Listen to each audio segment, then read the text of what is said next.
وہ لاہور میں جو تعینات کیا گیا ہے ان میں محترمہ طیبہ کیانی صاحبہ ہیں.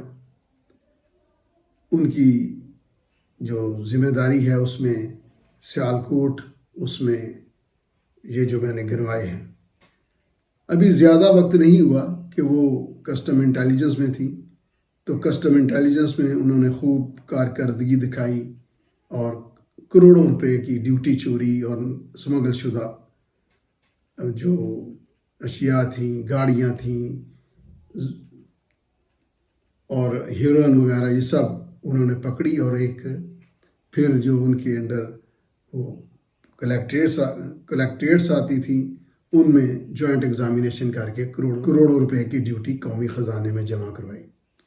تو ناظرین، اب صورتحال یہ ہے کہ ملتان ایئرپورٹ پر کروڑوں روپے کا سونا، گھڑیاں اور دیگر اشیاء یہ پیسنجر سے غیر قانونی طور پر سمگل کرتی ہوئی پکڑی گئی، جس ادھر میرا خیال ہے کہ ناصر زمان رتیکہ اور احمد زہید ڈی سی کسٹم ہے ایئرپورٹ پہ.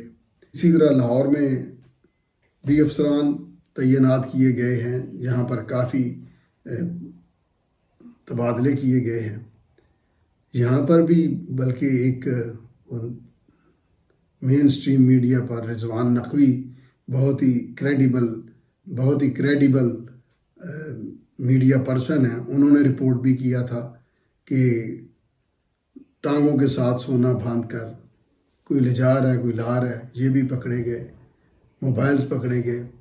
پھر ناظرین ایک اور یہ بات ہے، پھر ایک اور کہ ابھی یہ سکرین پر یہ دکھایا جا رہا ہے کہ اس میں بیگیج سیکشن میں پرسنل ایفیکٹس میں، یعنی یہ کپڑے، جوتے جی میرے پرسنل ہیں، تو یہاں موبائل، گھڑیاں اور جیولری اور بہت ساری چیزیں جن کی کسٹم ڈیوٹی جو ہے وہ 65 لاکھ سے بھی زیادہ بنتی ہے. یہ 18 کے قریب ری چیکنگ میں کلیکٹر صاحبہ نے حکم دیا، ان کی انفارمیشن تھی، حکم دیا تو ری چیک کیا گیا.